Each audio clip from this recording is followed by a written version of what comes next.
സാറേ, ഞാൻ അവസാനത്തെ നമ്പറായിട്ട് ചെയ്തോട്ടെ. ആക്ടേഴ്സ് അനുഭവിക്കുന്ന ഏറ്റവും വലിയ പ്രോബ്ലം എന്താണ്? നിങ്ങളൊരു സ്റ്റേജിന് മുന്നിൽ വന്ന് നിൽക്കുമ്പോൾ ഒരു പ്രസംഗിക്കുമ്പോഴൊക്കെ ചില ആളുകൾ കണ്ടിട്ടില്ലേ, വിറച്ചു പോകുന്നത്, ശബ്ദമില്ലാതായി പോകുന്നത്. ഇതിന് പ്രധാനമായിട്ടും ഓട്ടോണമിക് നെർവസ് സിസ്റ്റം അതാണ് ഇവിടെ വർക്ക് ചെയ്യുന്നത്. അവൻ അരി പറക്കി എന്ന് പറയുമല്ലോ. അപ്പോൾ അത് കളിയാക്കപ്പെടാൻ ഒരു വലിയ സാധ്യതയാണ്. സിനിമയിലൊക്കെ അഭിനയിക്കുന്ന സമയത്ത് ഡയലോഗ്സ് മറന്നു പോവുക സ്വാഭാവികമാണ്. സൗന്ദര്യമില്ല എന്ന് പറഞ്ഞിട്ട് ഓഡീഷനിൽ തള്ളിക്കളഞ്ഞ ആളാണ്. ഏത് ആക്ടേഴ്സാണ് അത്തരം പരാജയങ്ങളില്ലാതെ പൊന്തി വന്നിട്ടുള്ളത്? തോൽക്കാൻ ഒരു സ്ഥലം വേണം.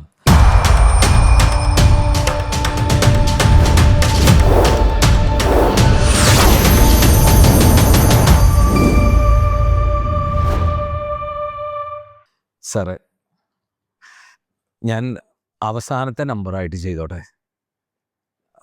സാറേ, ഞാൻ ചെയ്യാം. ഒന്ന് അവസാനത്തെ ആക്കി തരാൻ പറ്റുമോ? അങ്ങനെ എത്രയോ പേര് ആക്ലാബിന്റെ 3 ഡേ വർക്ക്ഷോപ്പിൽ ആദ്യമായിട്ട് വന്നിട്ട് ഞാനൊരു എക്സസൈസ് കൊടുക്കുമ്പോൾ, ക്യാമറയുടെ മുന്നിൽ നിന്നൊരു എക്സസൈസ് ചെയ്യാൻ പറയുമ്പോൾ, അല്ലെങ്കിൽ സ്റ്റേജിലേക്ക് വന്നൊരു എക്സസൈസ് ചെയ്യാൻ പറയുമ്പോൾ എന്നോട് പറഞ്ഞിട്ടുള്ള ഒരു ചോദ്യം, എന്നോട് ചോദിച്ചൊരു ചോദ്യമാണത്. സർ, ഞാൻ അവസാനത്തേക്ക് ചെയ്യാം. അല്ലെങ്കിൽ പല ആളുകളും അത് ചെയ്യാനേ പറ്റാതെ, അയ്യോ എനിക്കിത് പറ്റില്ല എന്ന് പറയുന്ന ആളുകളുണ്ട്. അല്ലെങ്കിൽ ആക്ലാബിൻ്റെ പലരും ഇവിടെ ആക്ലാബിലേക്ക് ചേരാൻ വന്നിട്ട് താഴെ വരെ വന്നിട്ട് ഞാൻ അന്ന് ആദ്യം തിരിച്ചു പോയതാണ് സാർ എന്ന് പറഞ്ഞ ആളുകളുണ്ട്. വീണ്ടും തിരിച്ചു വന്നിട്ട് അവരിന്നൊക്കെ മലയാള സിനിമയിൽ ജീവിച്ചുകൊണ്ടിരിക്കുന്ന ആളുകളാണ്. അപ്പോൾ അങ്ങനെ എന്തുകൊണ്ടായിരിക്കും അവര് ആദ്യമൊന്ന് ആ ക്യാമറയുടെ മുന്നിലേക്ക് നിൽക്കാൻ ഭയപ്പെട്ടതിൻ്റെ കാര്യം എന്തായിരിക്കും? അതിൻ്റെ റീസൺ അവർക്ക് ടാലൻ്റ് ഇല്ലയെന്ന് പെട്ടെന്ന് തോന്നിയിട്ടാണോ? എനിക്കിതിനുള്ള ടാലൻ്റ് ഇല്ലെന്ന് പെട്ടെന്ന് തന്നെ ഒരു വെളിപാട് വന്നതാണോ? അല്ലേ? അല്ലെങ്കിൽ ഓപ്പർച്യൂണിറ്റീസ് ഒക്കെ കുറവാണ്, അങ്ങനെയാണോ? ഇൻഡസ്ട്രിയുടെ പ്രോബ്ലംസ് അതാണ്, ഇൻഡസ്ട്രിയിൽ എത്തിപ്പെടൽ ബുദ്ധിമുട്ടാണ്, ഇതൊന്നുമല്ല. അല്ലെങ്കിൽ കോമ്പറ്റീഷൻ, അല്ലേ? ഒരുപാട് കോമ്പറ്റീഷൻ ഉള്ളൊരു മേഖലയാണ് ഞാൻ. Why should I select this എന്നുള്ളൊരു അതുകൊണ്ടാണോ? അതൊന്നുമല്ല അതിന് കാരണം.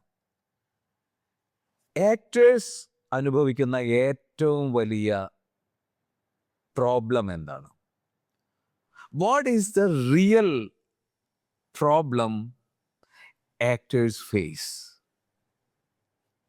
ഫിയർ, ഭയം. അതാണ്. എന്തുകൊണ്ടാണ് ആ ഭയം ഉണ്ടാവുന്നത്? ആ ഭയത്തെ അതിജീവിക്കാൻ നമ്മൾ എന്തൊക്കെയാണ് ചെയ്യേണ്ടത്? അതെല്ലാമാണ് നമ്മൾ ഈ എപ്പിസോഡിൽ സംസാരിക്കാനായിട്ട് പോകുന്നത്. അപ്പോൾ ഭയം എന്ന് പറയുന്നത് മനുഷ്യന് ആവശ്യമാണ്, അല്ലേ? ഭയമില്ലെങ്കിൽ നമ്മൾ എപ്പോഴേ ഈ ഭൂമിയിൽ നിന്ന് ഇല്ലാതായി പോയേനെ. ഈ ക്യാമറയുടെ മുന്നിൽ നിൽക്കുന്ന ഭയവും, നിങ്ങളൊരു കാട്ടിലേക്കൊരു യാത്ര പോകുന്നു, പെട്ടെന്ന് നിങ്ങൾ ഒരു പുലിയെ കാണുന്നു.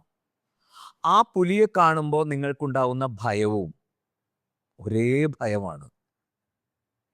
എന്താണ് അവിടെ സംഭവിക്കുന്നത്? നിങ്ങൾ സർവൈവലിന് വേണ്ടിയിട്ടുള്ള ചിന്തകളിലാണ്. നിങ്ങളുടെ ശരീരവും മനസ്സും അതിനുവേണ്ടി തയ്യാറെടുത്തുകൊണ്ടിരിക്കുകയാണ്. നിലനിൽക്കണം, അല്ലേ? ജീവിക്കണം, അതിനു വേണ്ടിയിട്ടാണ്. അപ്പോൾ ഇതേ ഭയമാണ് ആ പുലിയെ കാണുമ്പോൾ നിങ്ങൾക്കുണ്ടായ അതേ ഭയമാണ് നിങ്ങളൊരു സ്റ്റേജിന് മുന്നിൽ വന്ന് നിൽക്കുമ്പോൾ, ഒരു പ്രസംഗിക്കുമ്പോഴൊക്കെ ചില ആളുകൾ കണ്ടിട്ടില്ലേ, വിറച്ചു പോകുന്നത്, ശബ്ദമില്ലാതായി പോകുന്നത്, വിയർക്കുന്നത്. അതല്ലെങ്കിൽ ക്യാമറയുടെ മുന്നിൽ വന്ന് നിന്നിട്ട് വല്ലാതെ ഒരു ഡയലോഗ് പറയാൻ ബുദ്ധിമുട്ടുന്നത്. ഇതെല്ലാം ഒരേ തരത്തിലുള്ള ഭയമാണ്. ഇത് നമ്മുടെ ശരീരത്തിൽ ചില ബയോളജിക്കലായിട്ടുള്ള കാര്യങ്ങൾ സംഭവിക്കുന്നുണ്ട്. അങ്ങനെ ഒരു ഇൻസിഡൻറ്റ് അവിടെ നടക്കുമ്പോൾ, അല്ലെങ്കിൽ നിങ്ങളൊരു ക്യാമറയുടെ മുന്നിൽ നിൽക്കുമ്പോൾ ബയോളജിക്കലായിട്ടും മാനസികമായിട്ടും നിങ്ങളിൽ പല കാര്യങ്ങൾ നടക്കുന്നുണ്ട്. ഇതിന് പ്രധാനമായിട്ടും ഓട്ടോണമിക് നെർവസ് സിസ്റ്റം അതാണ് ഇവിടെ വർക്ക് ചെയ്യുന്നത്. ഈ ഓട്ടോണമിക് നെർവസ് സിസ്റ്റത്തിന് 2 ഭാഗങ്ങളാണ് ഉള്ളത്. ഒന്ന് sympathetic nervous system and parasympathetic nervous system. അപ്പോൾ സിമ്പതറ്റിക് നെർവസ് സിസ്റ്റം എന്താണ് ചെയ്യുന്നത്? സിമ്പതറ്റിക് നെർവസ് സിസ്റ്റം ചെയ്യുന്നത് നമ്മളെ ഫൈറ്റ് ഓർ ഫ്ലൈറ്റ് മോഡിലേക്ക് മാറ്റുകയാണ് ചെയ്യുന്നത്. അതായത് ഇവിടെ നമുക്ക് രക്ഷപ്പെടണം, നമ്മുടെ സർവൈവലിനാണ്. എൻ്റെ ഐഡന്റിറ്റി ക്രൈസിസ് ഒരു പ്രശ്നത്തിലാണ് നിൽക്കുന്നത്, ഐഡന്റിറ്റി പ്രശ്നത്തിലാണ്. കാരണം ഞാൻ അവിടെ തോറ്റുപോയി കഴിഞ്ഞാൽ ഉണ്ടാവുന്ന പ്രശ്നത്തെക്കുറിച്ച് ആലോചിച്ച് നോക്കൂ. അപ്പോൾ ഒരു ക്യാമറയ്ക്ക് മുന്നിൽ മറ്റുള്ളവരുടെ മുന്നിൽ നിൽക്കുമ്പോൾ ആ ഐഡന്റിറ്റി ചോദ്യം ചെയ്യപ്പെടുന്ന ഒരു അവസ്ഥയിലേക്കാണ് നമ്മൾ ചിന്തിക്കുന്നത്. അതുകൊണ്ടാണ് അത് ഉണ്ടാവുന്നത്. അപ്പോൾ എന്താണ് ഈ സിമ്പത്തറ്റിക് നെർവസ് സിസ്റ്റം അവിടെ ചെയ്യുന്നത്? നമ്മുടെ ഹാർട്ട് ബീറ്റിനെ ഇൻക്രീസ് ചെയ്യും. അതുപോലെ തന്നെ നമ്മുടെ ശ്വാസോച്ഛ്വാസം ഷാലോ ആക്കും, ഫാസ്റ്റ് ആക്കി മാറ്റും. നമ്മൾ സ്വെറ്റ് ചെയ്യാൻ തുടങ്ങും. അതുപോലെ തന്നെ ശബ്ദം പുറത്തേക്ക് വരാതാവും, തൊണ്ട വരണ്ടു പോകും. ഇതൊക്കെ ഉണ്ടാവുന്നത് സിമ്പത്തറ്റിക് നെർവസ് സിസ്റ്റം ചെയ്യുന്ന പ്രവർത്തനത്തിൻ്റെ ഭാഗമായിട്ടാണ്. അതുപോലെ അടുത്തത് പാരാസിമ്പത്തറ്റിക് നെർവസ് സിസ്റ്റം. അതിൻ്റെ യഥാർത്ഥത്തിലുള്ള പണി എന്ന് പറഞ്ഞു കഴിഞ്ഞാൽ റെസ്റ്റ് ഓർ ഡൈജസ്റ്റ് എന്നുള്ളതാണ്. അതായത് നമ്മുടെ ഒരു കാമിങ് സിസ്റ്റമാണ് ഈ പാരാസിമ്പത്തറ്റിക് എന്ന് പറയുന്നത്. അത് അവിടെ നമുക്ക് എന്തുണ്ടാക്കി തരും? നമ്മളെ ഈ നമ്മുടെ പ്രസന്റ് മൊമെന്റിലേക്ക് നമ്മളെ എത്തിക്കും. അതുപോലെ തന്നെ ബോഡി അവൈലബിൾ ആയിരിക്കും. ഒരു ആക്ടേഴ്സ് ബോഡി മൈൻഡ് അവൈലബിൾ ആയിട്ട് ക്യാരക്ടറിലേക്ക് കൃത്യമായി ചെല്ലാൻ പാകമാവുന്ന തരത്തിലേക്ക് നമ്മളെ മാറ്റി തീർക്കും. ഏറ്റവും റിലാക്സ്ഡ് ആയിട്ടുള്ള ബ്രെത്ത് ആയിരിക്കും ആ സമയത്ത്. വളരെ ഡീപ്പായിട്ടുള്ള ആഴത്തിലുള്ള ശ്വാസോച്ഛ്വാസം കിട്ടും. ഒപ്പം തന്നെ ഹാർട്ട് ബീറ്റ് വളരെ കൃത്യമായിട്ടുള്ള രീതിയിൽ നടക്കും. ഇങ്ങനെ എന്താണോ സിമ്പത്തറ്റിക്കിൽ നടക്കുന്നത് അതിൻ്റെ നേരെ ഓപ്പോസിറ്റാണ് സംഭവിക്കുന്നത്. അപ്പം ഇതാണ് നമ്മുടെ ഇമോഷൻസ് വരുമ്പോൾ, അല്ലെങ്കിൽ നമ്മുടെ യഥാർത്ഥ ജീവിതത്തിൽ വരുന്ന ഈ ത്രെട്ടുകൾ വരുമ്പോൾ ഉണ്ടാവുന്ന നമ്മുടെ ശരീരത്തിൽ സംഭവിച്ചുകൊണ്ടിരിക്കുന്നത്. അപ്പോൾ ഇനി നമ്മൾ പരിശോധിക്കാൻ പോകുന്നത് ഏതൊക്കെ തരത്തിലുള്ള ഭയങ്ങളാണ് ആക്ടേഴ്സ് അനുഭവിക്കുന്നത് എന്നുള്ളതാണ്. ഫിയർ, അല്ലേ? ഏതൊക്കെ തരത്തിലുള്ള ഫിയേഴ്സാണ്? ഏറ്റവും പ്രധാനപ്പെട്ട കാര്യം ഫിയർ ഓഫ് ജഡ്ജ്മെൻറ്റ്സ് എന്നുള്ളതാണ്. നമുക്ക് നോക്കൂ, ചുറ്റുപാടും നിന്നിട്ട് നിങ്ങളൊരു ആക്ടർ ഒരു ക്യാമറയ്ക്ക് മുന്നിൽ നിൽക്കുന്ന സമയത്ത്, ആദ്യമായിട്ടൊക്കെ നിൽക്കുന്ന സമയത്ത് ചുറ്റുപാടും ആളുകളാണ്. ആ ആളുകൾക്കുള്ളിൽ എല്ലാവരുടെയും ശ്രദ്ധാകേന്ദ്രമായിട്ട് നിങ്ങൾ മാറുന്നു. അപ്പോൾ സ്വാഭാവികമായിട്ടും നിങ്ങളുടെ ഉള്ളിൽ ആ ഫിയർ ഓഫ് ജഡ്ജ്മെൻറ്റ് ഉരുത്തിരിഞ്ഞു വരാം. ഒപ്പം തന്നെ നമ്മുടെ ഫാമിലിക്കുള്ളിൽ ഉണ്ടാകുന്ന അവരുടെ ജഡ്ജ്മെൻറ്റ്സിന് ഒന്ന് ആലോചിച്ച് നോക്കും. നമ്മളെല്ലാം വളർന്നു വന്ന സാഹചര്യം എന്ന് പറയുന്നത്, ആക്ടർ ആവുക എന്ന് പറയുന്നത് ഏറ്റവും മഹത്തായ ഒരു കാര്യമാണ്, അതാണ് നീ ചെയ്യേണ്ടതെന്ന് പറഞ്ഞു പഠിപ്പിച്ചവരല്ല നമ്മൾ ആരും തന്നെ, അല്ലേ? അതൊരു ജോലിയായിട്ട്, ഒരു കൺസിസ്റ്റൻ്റ് ആയിട്ട് നിലനിൽക്കാൻ പറ്റുന്ന ഒരു ജോലിയായിട്ട് പോലും ആരും പരിഗണിച്ചിട്ടില്ല നമ്മുടെ ഫാമിലികളിൽ. അപ്പോൾ അങ്ങനെ നിങ്ങളുടെ ഉള്ളിൽ അങ്ങനെ അഭിനയിക്കാനുള്ള ഒരു ആഗ്രഹം ഉടലെടുക്കുന്ന സമയത്ത് സ്വാഭാവികമായിട്ടും ഫാമിലിയിൽ ചോദ്യങ്ങളുണ്ടാവും. അവരുടെ ജഡ്ജ്മെൻ്റൽ ആയിട്ടുള്ള മൈൻഡ് നിങ്ങളുടെ നേരെ നീളും. അത് ഒരു ഭയമായിട്ട് നമുക്ക് മാറും. ഒപ്പം തന്നെ ഫ്രണ്ട്സ്, നമ്മുടെ ഏറ്റവും അടുത്ത ചങ്ങാതിമാരായിരിക്കാം, അല്ല സുഹൃത്ത് വലയങ്ങളിലൊക്കെ. നിങ്ങൾ ഉദാഹരണത്തിന് പറയാം, നിങ്ങളൊരു പോസ്റ്റ് ഇട്ടു ഇൻസ്റ്റാഗ്രാമിലോ അല്ലെങ്കിൽ സോഷ്യൽ മീഡിയയിൽ, നിങ്ങളൊരു പോസ്റ്റ് ഇട്ടു, നിങ്ങളൊരു വീഡിയോ ഇട്ടു.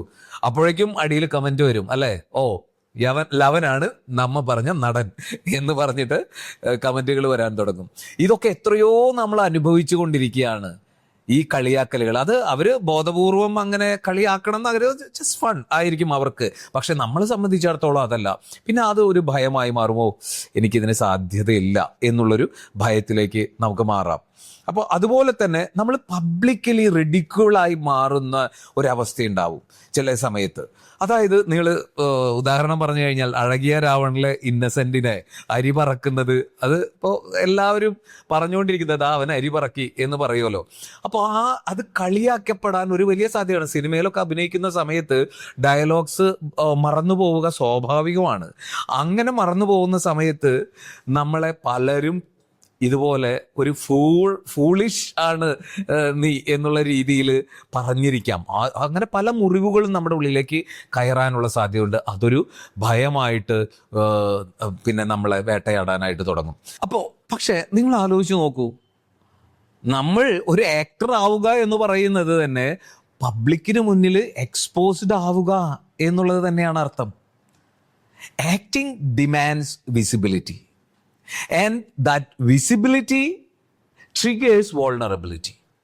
അല്ലേ?